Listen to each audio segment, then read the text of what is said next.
Hello. Hey, how are Okay. you? Yeah, I'm good, thanks. You? I'm good, thank you.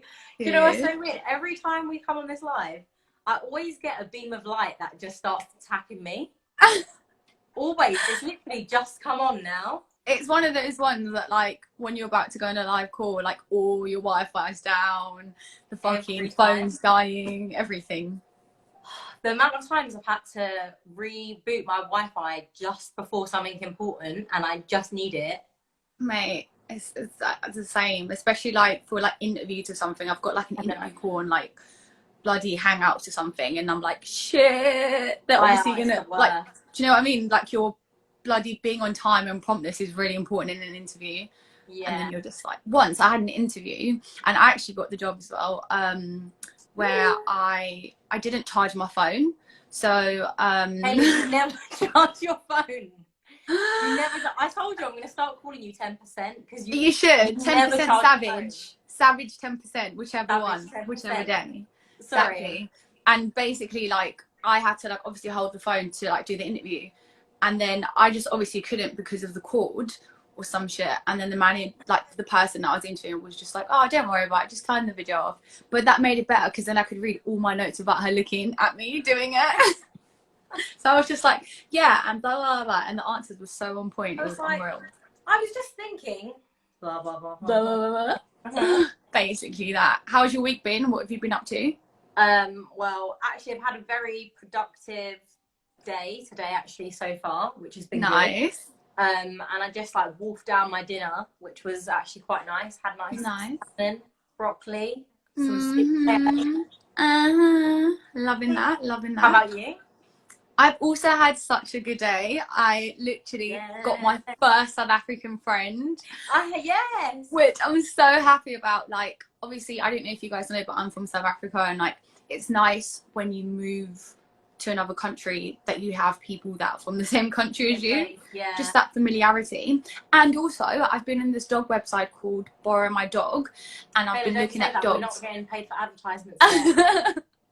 But I'm just gonna help them out here, you know. True. And I've been True. looking for little doggies that I could, like, foster for the day or for the weekend. And I found these little doggies that are just so cute, and I can't wait to foster them. Yeah. You sent me a picture. So sweet. Yeah. Also, hi everyone. Hi We'll start everyone. in a minute. We're just going to let a few more people join in. I feel like there are some new people here because I don't think I've seen some of these people yet. I'm going to wave at them. Yeah, let's wave. Everyone, if you want to wave or send love to anyone in the conversation, hit that heart button. Yes, definitely. Heart, heart. And also, just a reminder, I don't know, Indian, you might want to reiterate it once you do the introduction, that in this live there's the question mark right next to the comment section. If you want to send in any of your questions, or if you want us to discuss anything, just click on that question mark, send that question in, and we'll click on it and answer it for you. Yes.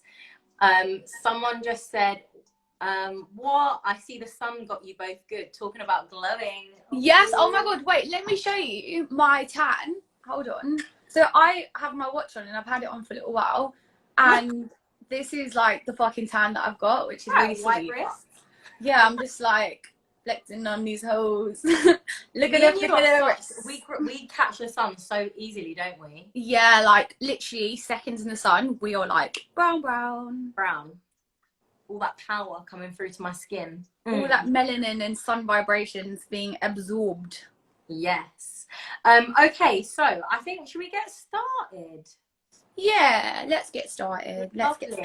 Okay, well, welcome everyone. Thank you for joining us for our fifth episode of our Heart to Hearts. Tonight, our topic is going to be relationship do's and don'ts. So Kayla and I thought that most people are in lockdown. You're probably spending, if you live with your partner, a lot of time, all of your time with your significant other. And if you haven't killed them yet, congratulations. I feel like a lot of people are feeling the strain of like being with somebody 24 hours and just noticing things that annoy them. So we thought this would be a good discussion to have today. So what we're going to do is we're going to run through both mine and Kayla's 5 do's and don'ts. But then we also want to hear yours, and we want to hear what your do's and don'ts are, what you think of ours, and yeah, we'll just get going really, I guess. How does that sound? That sounds real good. Awesome. Okay, so do you want to start or shall I start? I'll give it a go firstly then. Okay, so what is your first do of a relationship? What are you saying? Tell the good people. Well, I just want to say, well, firstly start off with like relationships are really complicated. Like everyone brings different things to the table. Everyone loves differently. Everyone has different like family relationships that obviously are your first like introduction to love and like relationships as a whole. Yeah. I would say that my first do is definitely giving me all the freedom and independence that like I need. I'm like a very independent person, and I don't like to feel tied down or in any way that I'm being controlled or like don't have any movement or room to move in my relationship. So I'd say definitely freedom is like top for me. Freedom is a good one, because I think like it can very easily, like when you're in love with someone, I think it can very easily be that you kind of want them all to yourself. Yeah, so, especially the first few months. I think that can make a lot of people feel, yeah, exactly. But like, I think, well, me and you, we have a friend who definitely likes her space, particularly in the beginning of a relationship. Definitely. And like, just being like too keen, not even too keen, but just being, you know, a bit, I don't want to say too much too soon. Too much too soon, yeah. Like, I think people's freedom is such an important, someone's like #needy. Yes, that's the thing. Having your freedom is so important, because it's kind of like, as cheesy as it is, you kind of want like to be able to like give somebody their freedom, because then they'll come back. You know what I mean? Yeah, it's like a dove. I think doves literally pigeons. Let me spread my wings. Like, I had a boyfriend before that like just didn't give me any freedom and literally clipped my wings. And what he didn't understand is if he gave me that room to like breathe and move, I would come back to him every single time. Yeah. And like, I think it's like a lack of like trust, insecurity, and like possessive and controllingness that someone like has in a relationship that makes them like that. And that's just not cool. Has anybody else been in a relationship, or does anybody think that freedom is like one of their top do's of relationships? And don't forget that little question mark button. Ask us any questions, supplementary questions that you want to know. So shall I tell you my first do of relationships? So my first do of relationships is compromising. I think compromising is so important, but I also think it's actually really difficult to do, because like I agree. I'm very like outspoken. Sorry, I think you're outspoken, but I think you're really good at compromising, because like you said before, like you're willing to go that, like, so say this is half the middle, you're willing to go like past that halfway line. And like, I feel like that's a very like good indication of the kind of person that you are, that you are willing to compromise, and that's such a good thing. Thank you. Yeah, I just feel like compromise is really important, because like sometimes you're going to come to a deadlock of you want opposing things, or you want different things, and I really think that like that for me was when I was in like I realized I was in a real like kind of like adult mature relationship, was when I realized the value and the power of compromise, and kind of just like choosing your battles, or like you know, you don't always need to win on something, and sometimes compromising can actually signal to your partner that like you really value what they want and what they need as well. Absolutely, I would totally agree with you. Always meeting someone like in the middle is really important, because it means and allows that person to know that they're being understood and heard, and their feelings matter, and everyone wants to feel like their feelings matter. Exactly. Okay, what about your first, can I fling you to your first don't of relationships? Yeah, so my first don't is don't go to bed angry. Oh, don't my God, go to bed. mine. Really? Yeah. Ditto. So Kayla and I we've like written a list of our do's and don'ts, but we haven't seen each other's. Yeah, so that is actually a genuine coincidence. That's so funny, and I'm so glad that we both feel that way. Yeah. And I feel like everyone should, like, who wants to go to bed and like not want to cuddle their partner and like just turn around, give the person a cold shoulder, go to sleep with all the animosity. And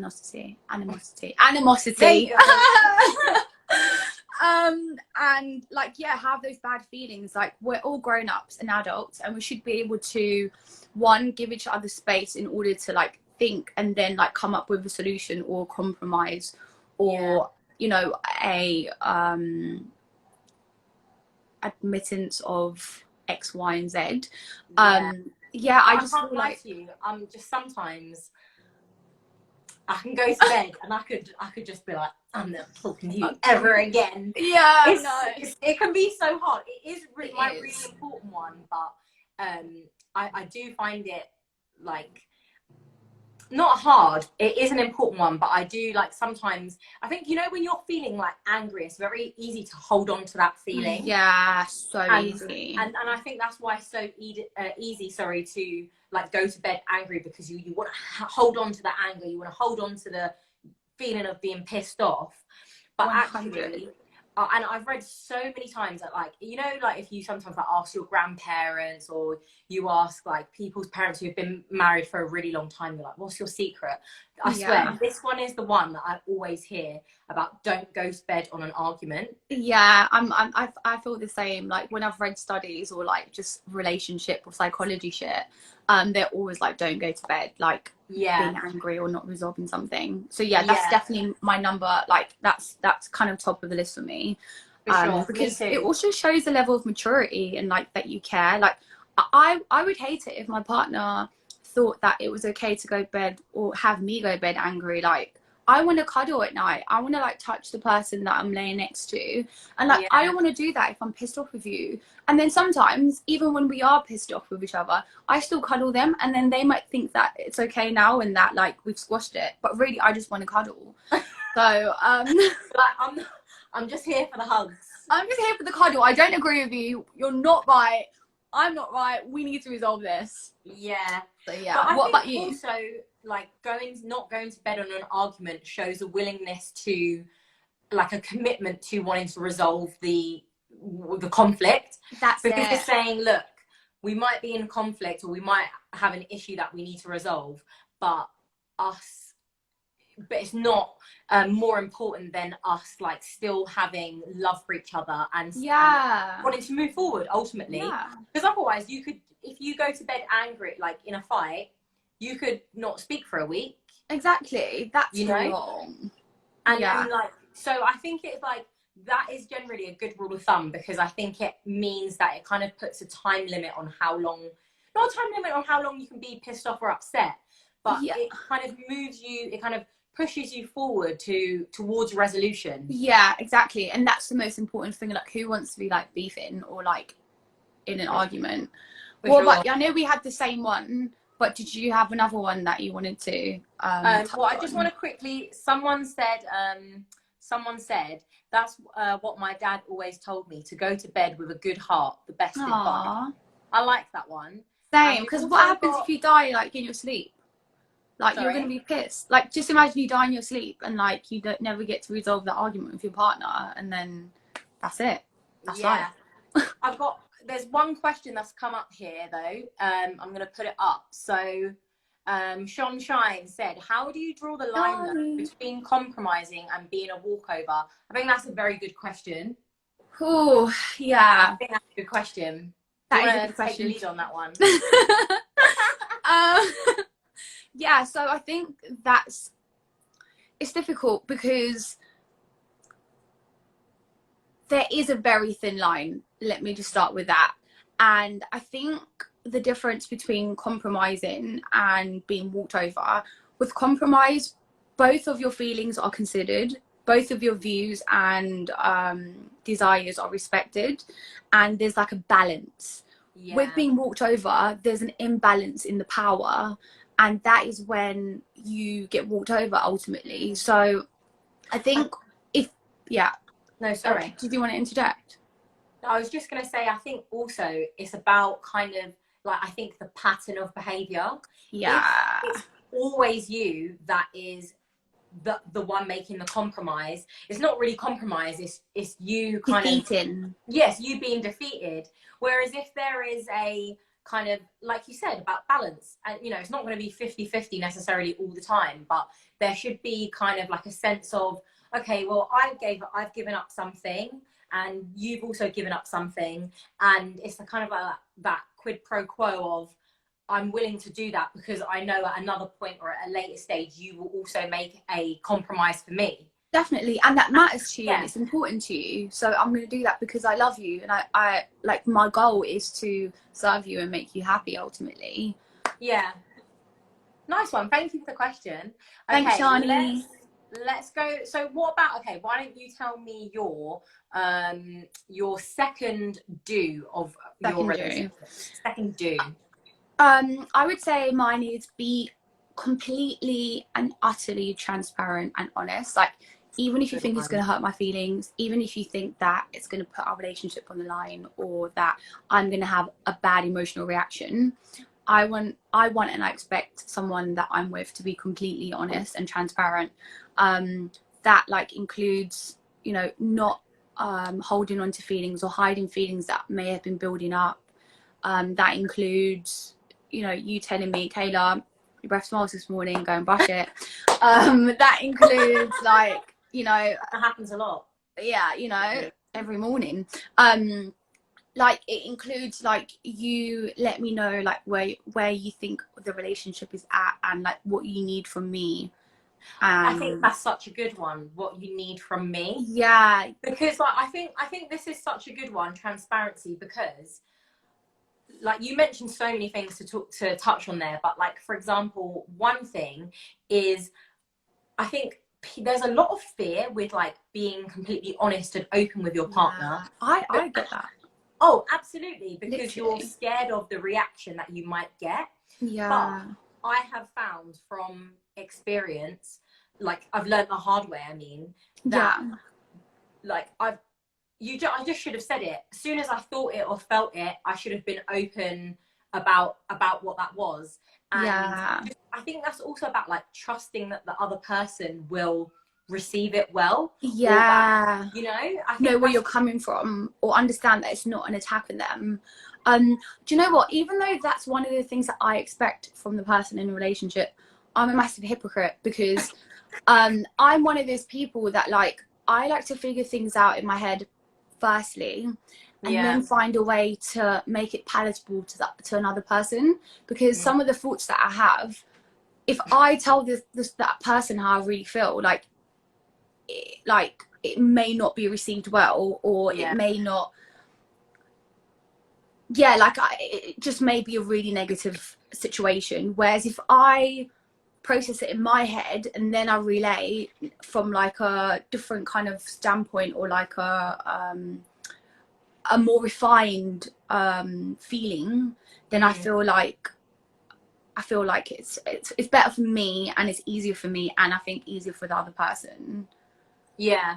And I think like the other thing is like, it just showed like all of these things can't really be spoken about in isolation, because like what you just said, it also requires that the partner or the person that you're talking to is going to be open, and that you've like set a foundation for honesty and transparency.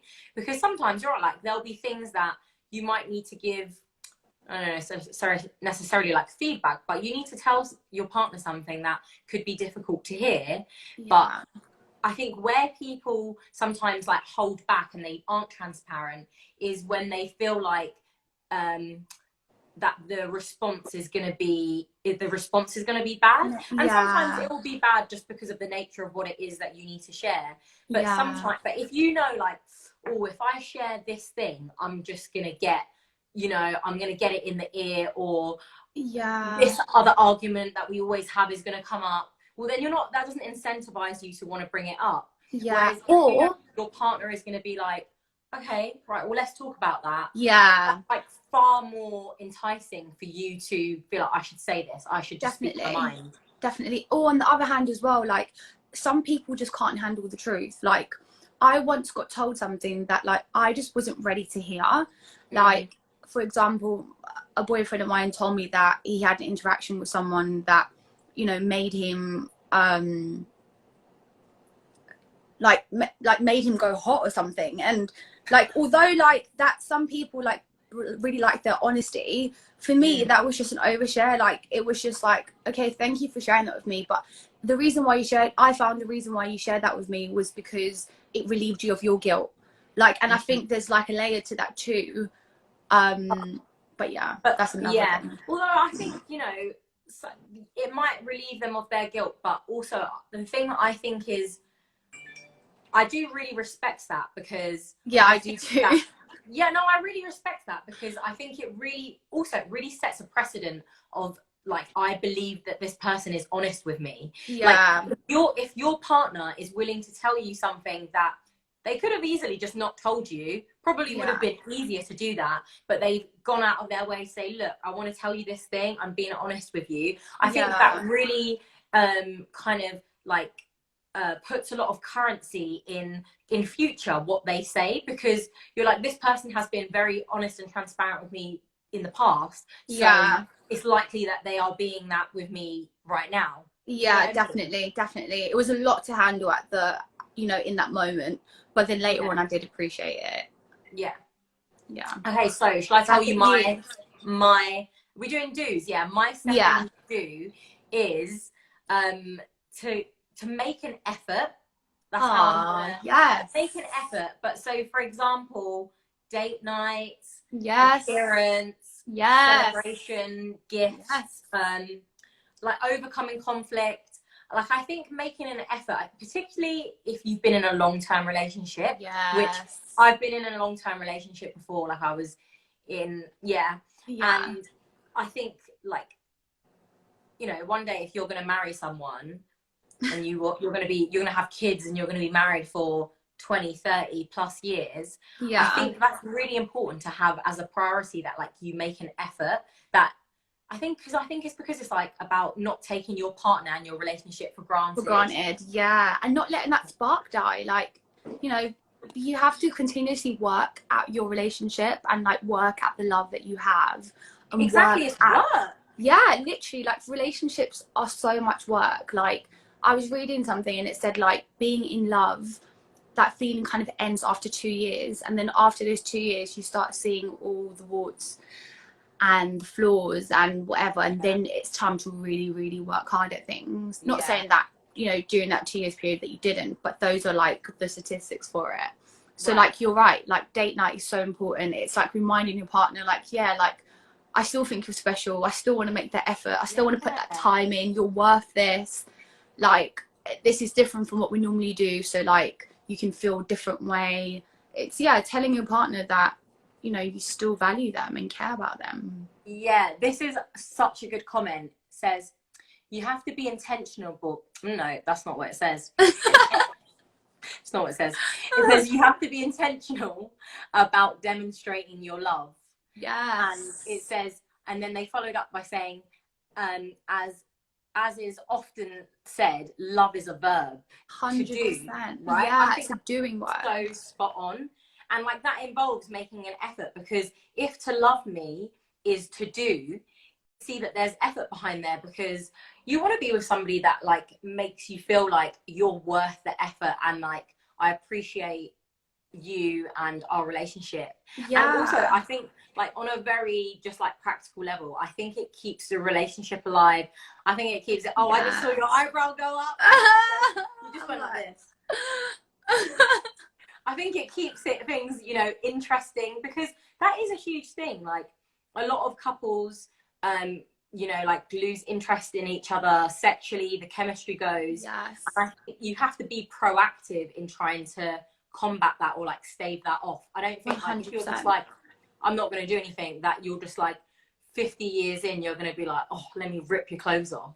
100%. This happened to me as well. Like, I was with someone and like we never did anything for 2 years, and Yeah. by anything I mean like we didn't even go to the park, and like that was a lot. Like that made me feel not valued. That made me feel like they didn't really like care, or that they thought that like my happiness was secondary or like wasn't really important. So like Yeah. definitely I like co-sign what you've just said. Like making the effort is so important. Yeah. And yeah, everyone make an effort, okay? Do it. Okay. Do it. Don't. Your second don't. My second don't is don't be possessive, controlling, or jealous. Like Amen. I know that's very, very hard to do, especially when, you know, it's someone that you love and that you care about and that you think the world of. Like often I used to do this. I used to think, I always think that the person I'm with is like fucking God's gift, and like because I love them, everyone must love them. And then I think like people that meet them, like they're obviously going to feel the same way that I do about them. And then, oh my gosh, like I used to get so in my head, but like I've realized that isn't healthy. Like, and also you can turn those like negative things of being jealous into like appreciation and gratitude. Like, yeah, like I'm with this person and this person's with me and I'm really happy we're together, and I shouldn't be focused on like being jealous. But in my case, like I feel like being controlling and possessive like again makes me feel really trapped and like caged in. Yeah. And like that's just not okay for me because I value my independence so much. The moment I feel like I'm trapped or caged in or I'm being controlled is the moment I like just start to kind of sink in and like go into myself, because I feel like yeah I've got like this weight on me and I just don't I can't be myself. Yeah. So Yeah. your don't kind of relates to mine. So let me just jump in and then we can discuss both of them. So my Sweet. second don't is don't accept your partner's flaws. That's just the title. Obviously that sounds wild. But what I mean by that is I've heard over the years, I've heard a lot of people say either about themselves or about their partner, oh, so-and-so is, let's just use your one as an example, so-and-so is jealous or possessive, but like, you know, that's just the way he is. Like, No. and I'm like, that's just the way he, or like, you know, when people are like, I'm just like this, like, that's just the way I am. Don't try and change me. Love me as I am. Oh, fuck off. I just completely I just really disagree with that. Yeah. I don't think you should, if somebody has bad character flaws or traits, I think that you should try and help them change that. I don't think 100%. Yeah, if somebody's jealous. That's so important. Especially when you're with someone, you're trying to better them, you're trying to raise them. And yourself, and like, right? And yourself, exactly. You're trying to raise both of you so you're at a level where you're attuned to one another, that you understand one another, and you come from a place of worthiness. So like in any circumstance, if you feel like you can improve your partner or your friend or even your family, you should, because it's so important, because it shows that you care about them and you want the best for them. And isn't that what everyone wants? Sorry, I just like... No, I completely agree. But also it's like, I know that when I come into a relationship, I'm not perfect. Yeah. So and you come with baggage, emotional baggage. I come with baggage. I'm not perfect. So why would I come also into the relationship and say, no, I'm not going to try and change? Now, you know when people say, oh, don't try and change me, they're talking about like changing your fundamental essence of like, you know, Kayla is a very free, hedonistic, fun person, but I want to diminish her and change her. That's not what I'm talking about. But if Kayla... They're taken out of context. Yeah, but if Kayla is also very, you know, untrusting, and so she always goes through her boyfriend's phone, why should you why should like your partner accept that? No, you're perfect. Yeah, sorry, I got distracted. That's so sweet. Hayden, where you at? Yeah. Huh? Where you at, girl? But yeah, okay, what is have you ever had, like, you personally been in a relationship where you've successfully, like, you and your partner have changed a character flaw or a trait about you? Yeah, definitely. Go Um, for it. so I'm okay. I'm clean, but I'm a bit messy, and there's a difference, yeah. And I'm the type of person that, like, in the morning I try and get the most sleep that I can in, which means that I obviously rush. So in the morning, like, I have my makeup on the side, or like I have my pajamas left on the floor because I've just like quickly got out them, and like that's a trait that, you know, my partner tries to work on with me so that I can be less messy. And because of that, I'm now conscious of it and make the extra effort, and I consciously decide to wake up slightly earlier, or you know, have like shelves put up so like I can put my stuff there neatly, and I can like look as if and actually proactively do the tidying up and not being messy. Yeah. So like that's definitely one. And then two, That's a good one, because that's hard to change, you know, being if you're a messy person, I think that's actually quite hard to change. Yeah, so I just want to put it out there. Opposite. Yeah, like, so, I'm not messy. I don't like when people say I'm messy. Like, all right, I'm just not the tidiest. Like, not like I'm just a bit defensive there, love. Yeah, and again, I'm defensive as well, and that's something that's also been worked on. But yeah, what about you? Enough for me. I don't want to talk about my batches. Let's stop talking about my floor. Yeah.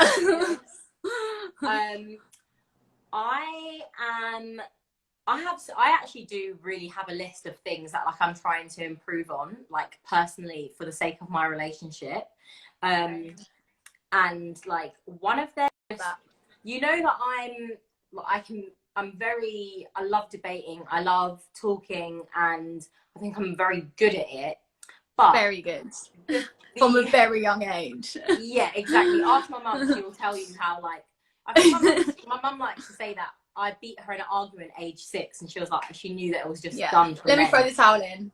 Just throw the towel in. Yeah. So that's the thing, is like, that's actually quite a good idiom that you said, is like, let's throw the towel in, is that can actually be very exhausting for my partner to go up against. And like, I've had to come to the realization that, like, when we have a discussion or an argument, that it's actually really takes a lot of energy to have like the sparring of me arguing, because I'm just I could do it until the cows and you come enjoy home. It. Do you know what I mean? And so I this is like your life. You're like into it. Yeah, and he's like, can't we just be friends? And I'm like, no, I'm gonna win. Exactly. So that's definitely one that I have to work on, is like being conscious of my partner and like how we argue, and giving it go. Yes. So basically, on this point, one of my do's or don'ts, I can't remember which one, but it was making how you deal with your partner bespoke to your partner. So like, it's not a one size fits all. It's, if someone is non-confrontational or someone is sensitive, you then adjust how you are to that person, because you love them and because you don't want them to be hurt, and because you want to be considerate and empathetic. So that I completely agree with, and I suffer from that too in my relationship, but the other way around. Okay, but yeah, I'm just going to let you continue, but that was just one of my do's or don'ts. That's actually such a good one. So that is your don't. Yeah, that's like that's one of your don'ts. Oh no, sorry. That's one of my do's. Sorry, my do is tailor your response, message, and delivery for your partner or the person that you're with. That is such a good one, because, and you know what? I was talking to someone the other day about this, about like your children. Obviously, I don't have any children, but like, I've noticed that, like, I have 2 siblings. I have an older brother, a younger brother, and I know I've, like, as an adult, I've like looked back and realized that my parents and my mum like adapted her parenting style to each of us. That's a good parent. Yeah, and like the same way that, like, for some people, threatening, you know, being grounded will make someone fix up, look sharp, right? Yeah. But somebody else, they'll be like, whatever, they don't really care. So you've got to find something that works for them. And I think yours is a really good point, that sometimes, your partner might be a bit sensitive, which comes to my don't, which is accept flaws. So you should try and help them change that. But your do, you should also try to adapt to them and help to communicate with them in a way that they can receive it. to. Yeah, exactly. Yeah. Otherwise, because, you know what, yeah, sorry. Otherwise, you'll just be talking and they won't be listening, or it will just be falling on deaf ears, where like you could say something different that could be actually absorbed by them, and that's what both of you want. That makes both of you happy at the end. Right. I feel like communication is like one of the biggest issues for a lot of couples, because I feel like I've definitely seen like friends, or even in my experience, you know, you have two people that want the same thing. They love each other, but they don't know how to communicate to get across what they want. Yeah. Or, you know, whatever it is. So one of my don'ts is don't have a big ego. I feel like ego. Let me just clap for that. Hold on.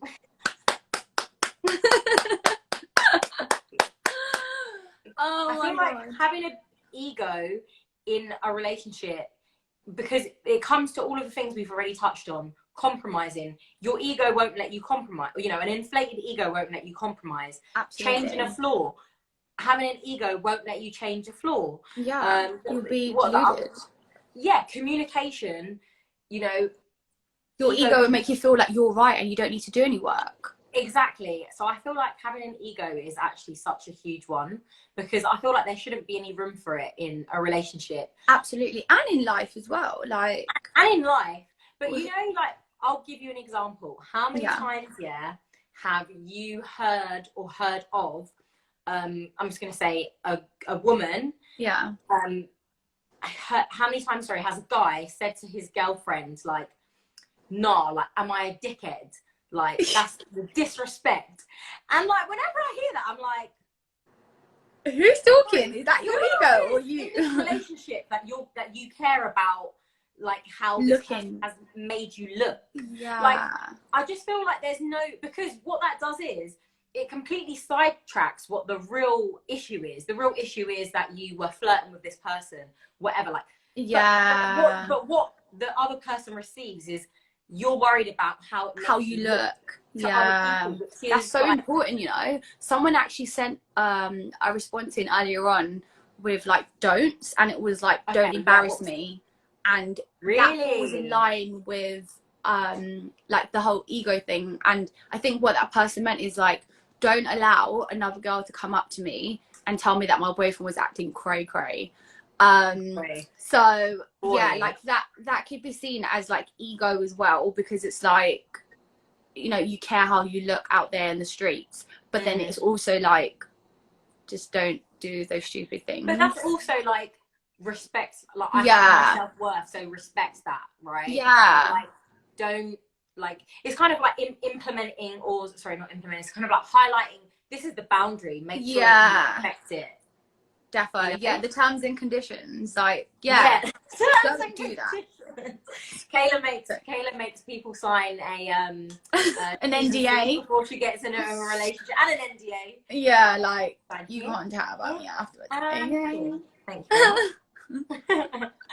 Okay, so I think I'm not going to ask you. I'm kind of off track on which one that we're on. Yeah, same. I think we're on. Yes. I've got a really good do, and like, it's really important to me, and like, I feel like you'd feel the same. My do is make an effort with my friends and family. Like, there's nothing that turns me on more and that makes me happier than if my partner makes an effort with my friends and family. If they have a relationship with my friends and family, that to me is like family. Like, that means you're thinking about like what it's going to be like when those people are my aunties, your kids' aunties or uncles, or like, it's longevity for me. And like, I really, really, really respect that, and I really, really love that when someone does that. I think it also shows that they've made like, especially maybe earlier on in the relationship, it shows that they're making an effort to know you, because to know your family is to know you, or to know your friends is to know you. Exactly. It's like, show me your friends and I know who you are. It's like that kind of thing. Like, yeah, get to know my mates, get to know like my best friends, get in there as well. You know, they might need your help. You might need their help with the engagement ring and all of that. So Yeah. you wanna know that. How about you? What's another do for you? So another do for me is support. So I think this is like a really, really big one of like the way I see it, and like in my relationship, I want my partner to be my biggest cheerleader, to be, you know, like we're a team. It's like it's kind of like us against the world, right? That's like the beauty of a relationship, that you know that that person 100% absolutely has your back.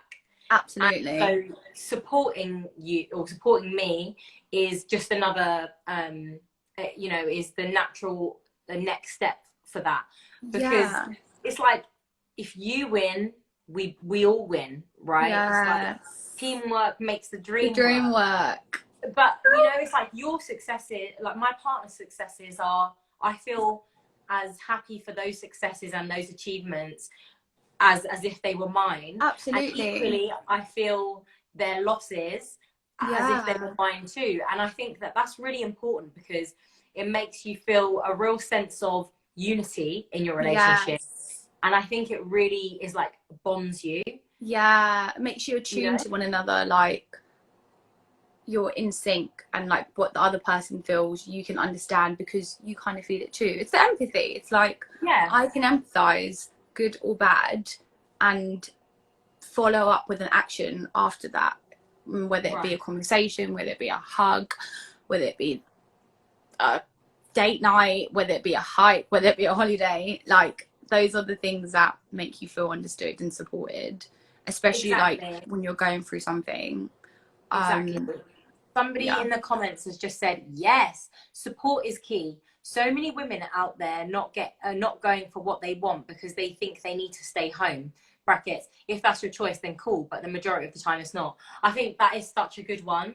Like, I think because of the way that the world is structured, like you know, we spoke about imposter syndrome in one of the other episodes. Sometimes hearing from your partner, babe, you should do it, you'd be so good at that, or like, do it, like, worry about that later, I support you, go ahead, is like one of the most uplifting things, because most of us, I would hope, really respect our partner's opinions, right? What they think about. So to have the support of your partner is really like rallying behind you. Absolutely. And it's like the biggest like bump up, like boom.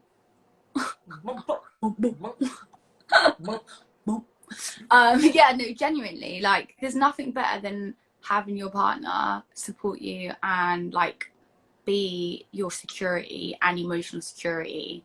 And you know what the tea is as well, though? There are a lot of men out there, sorry, I'm going to call out some men, there are a lot of men that they don't want you to have a bigger pool. They don't want their partners to succeed because they like the control. They like the control. They like them being dependent on them. They're also insecure. So if they think, if my partner is out there like succeeding, or in the workplace she's doing this and making these connections or whatever it is, that she needs me less, or they just feel insecure. Honestly, there are so many men that feel so insecure by like their female partner's success. Like, and I wonder how many people out there, men, would, obviously I'm talking about heterosexual relationships here, but men, how many of you would feel comfortable if your female partner earned more money than you? Please comment. Please do that heart sign. Do the heart sign. But like, comment below, because I think a lot of men actually would feel really uncomfortable, and like I think that is such a huge problem. Yeah, I would agree. I would agree with both statements. Loads of men would feel uncomfortable, and there we go, John. And loads of men, that would be a massive problem for, and that's crazy to like think about the power dynamic and the power at play there. For sure. What's so moving on, what is another of your don'ts? Don't make me question your love at any point. Like, it's so important for me, and I know like security comes from like yourself, and I feel like I'm a secure person, but in under no circumstance should I ever question your love, should I ever question your devotion, should I ever question like that I matter to you and that I care, like all those things I should be 100% sure of. And the moment I'm not, like there's a problem and there's a disconnect, and I feel like that's like I feel like that's something that's definitely like happened to me before, and it isn't nice, and it gets your back up, you're second guessing things, you don't feel confident.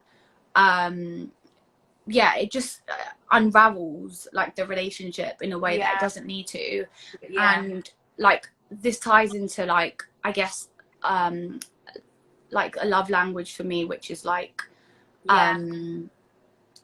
positive affirmations, or like words of affirmation, so like affirming like your love for me. But we'll go into that properly just after I get your opinion. Or so I was just gonna say that Jamie Charles makes a really good had a really good comment. He said, identifying your partner's love language is key to the balance, communication and love you receive in your relationship. I'm cool with a partner earning more than me. It doesn't take away who I am or what I bring to the table. I think that's a really good more one. men like you. And then we also got a couple other comments. We all need reassurance and reminding that we're loved, and you got to feel it. It can't just be said. I think that is such a good one. And then just 100%. One other comment is more men would be okay with a partner earning if the social pressure of their ability to provide isn't under pressure.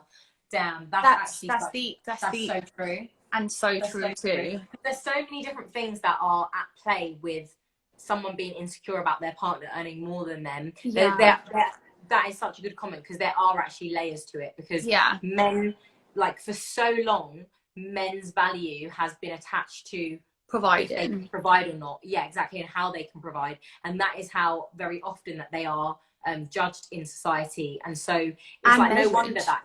Yeah, that exactly, and measured. So it's kind of no wonder that a lot of men that threatens, because I think ultimately it kind of can threaten their sense of identity, because they're like, I'm a man, I'm supposed to provide. So if I can't do that, then I'm kind of feel like someone also said, I feel like I definitely need to make some tea because I'll be here a while. I agree with what you're saying, ladies. I'm just here like, yes, say that thing.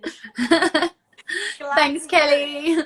But you know what, Kel? Do you just actually want to? Because we've not got too long left, but I know we definitely both wanted to talk about this. Yeah. But you want to introduce and explain for like anybody that doesn't know about what you mentioned earlier, the love languages. Can you actually explain like what love languages are? What the hell is that? And also, just a little bit about each one, maybe. Yeah, definitely. So like, I'm going to try and do as much justice as I can, but it's like if one person speaks English and one person speaks Italian, there's a language barrier, and because of that language barrier, there's a lack of understanding and a lack of knowledge of what that person wants and needs.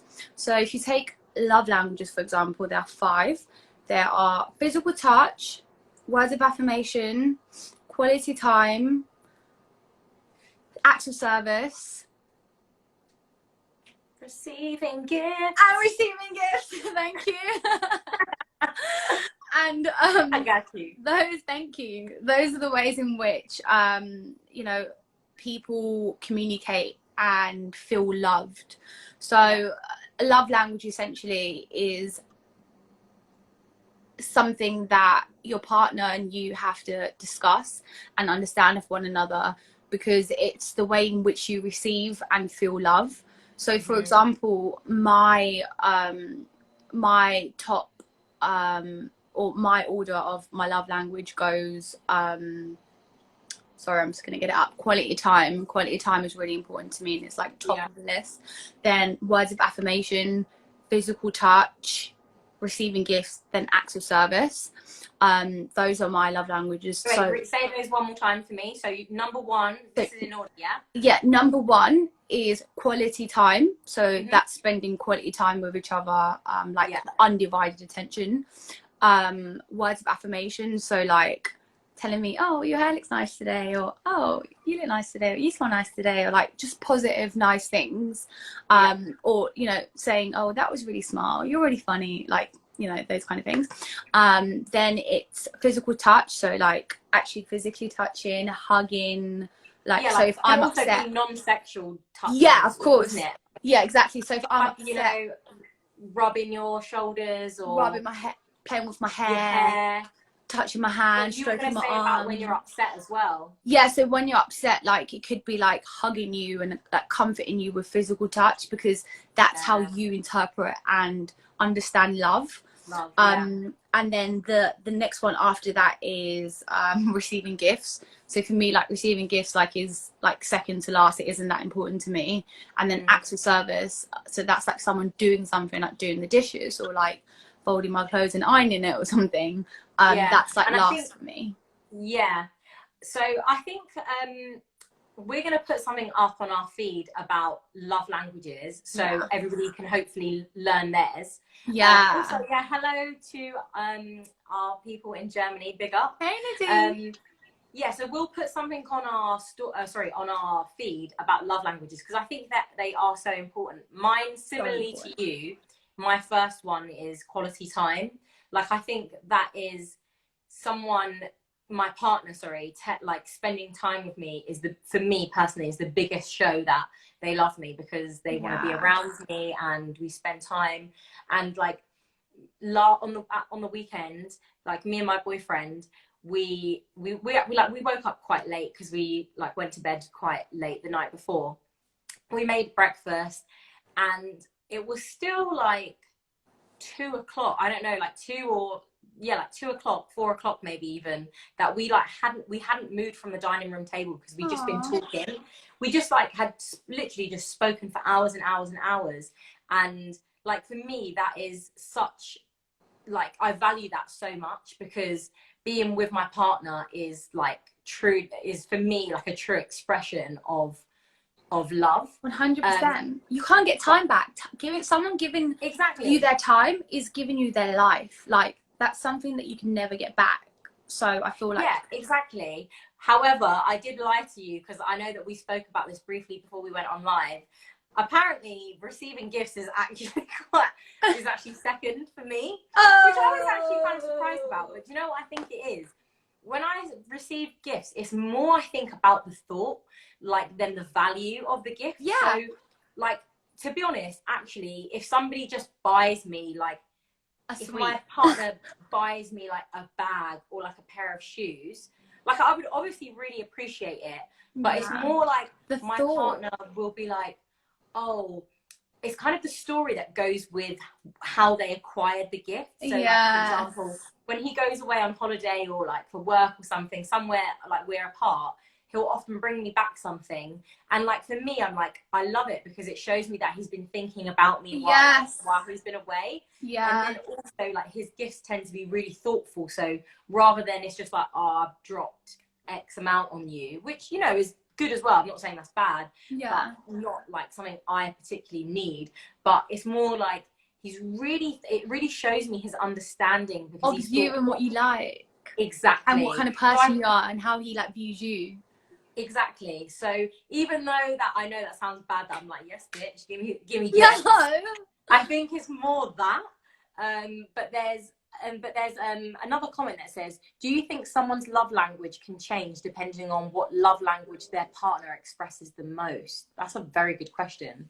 I'll let you answer that one.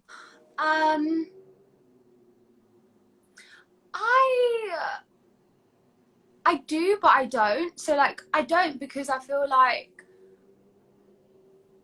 how we receive love is like deeply ingrained in, like, you know, family, like our formative years.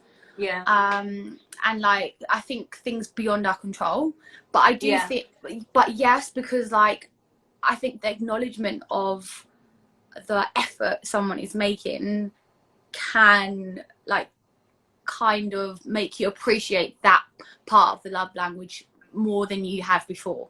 Do you get what I mean? That's true. Yeah. So if somebody, like, so for example, if my partner actually did spend a lot of money on gifts. Yeah. But even though that's not my love language, Yeah. I can still like really appreciate Yeah. the effort and the money or the time that they've spent of getting that gift or giving me that gift. Yeah.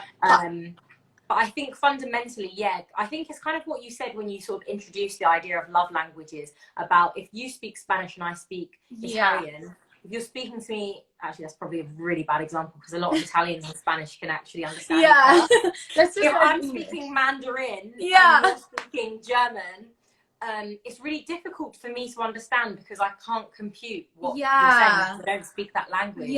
So I think your love language, whilst you definitely can adapt and like grow to appreciate how your partner expresses their love, I think the way that you feel love, I think remains probably unchanged because I think it's probably quite fundamental to you and who you are. Exactly. And I think that's probably quite difficult to change. I agree.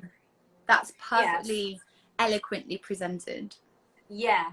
So let's definitely, we're gonna put that on our story, not on our story, on our feed. So we can hopefully get a discussion around that as well. So we've got another question. This is probably our last one before we go, but it says, do you guys think then that if you don't speak the same love language, then it means you shouldn't work on things? Can someone learn that? And should you stick around to figure it out? I think definitely. I think coming back to what we said earlier about compromising and adapting to your partner, I think that's exactly what love languages are, sorry. That's why I think it's really important to find out what your partner's is, find out what yours is, and also communicate it to each other. 100%. Because maybe, like, for example, words of affirmation might not be how you express love, right? But it might be really important to your partner, and so it might actually take you a little while to learn how to do that. To learn, oh, I wouldn't need to be told, oh, you look really nice, but I should tell him he looks really nice because I know that that's how he thinks, that's how he receives love. So I think it's about understanding and your partner and then learning and adapting to them. What about you, Kel? Spot on. I think I completely agree with what you just said. Like, just because someone doesn't speak the same love language as you doesn't mean that you're not compatible. It means that you can learn something new, that you can change and show that person that you care about them and what they need and what they desire. And like it kind of like makes you take the back seat, and like it shows that you're not selfish because you're only thinking about like how you do things and what you want. It's like not centering yourself and like putting that other person on the same level as you. So yeah, I definitely think that you can learn. I definitely think you should work on things like if you don't understand or don't know someone's love language. And I definitely think it's important to know those things too, because ultimately you want the person to feel the way that you think about them. So if you put those two together, the thinking and the person feeling, then recipe for success. I thought you were going to say disaster. Yeah, I was going to. I had to check myself. Oh, that's so good. Well, I think Instagram is telling me that we're going to get luck off soon. Luck off. So let's call it a day there. But I really enjoyed that discussion. I feel like we've got literally so much more to talk about. But so much more. Definitely, we're going to get that up on our feed and let's continue the discussion there. Definitely. But thank you for everyone who joined in today. We really appreciate your continued support. Thank you so much. Yeah, we will be here again next Monday at 8 p.m. So yeah, like our video, share it, and please tell two friends, tell 3 friends to check it out, share it with a few friends, and hopefully we can grow our community of people.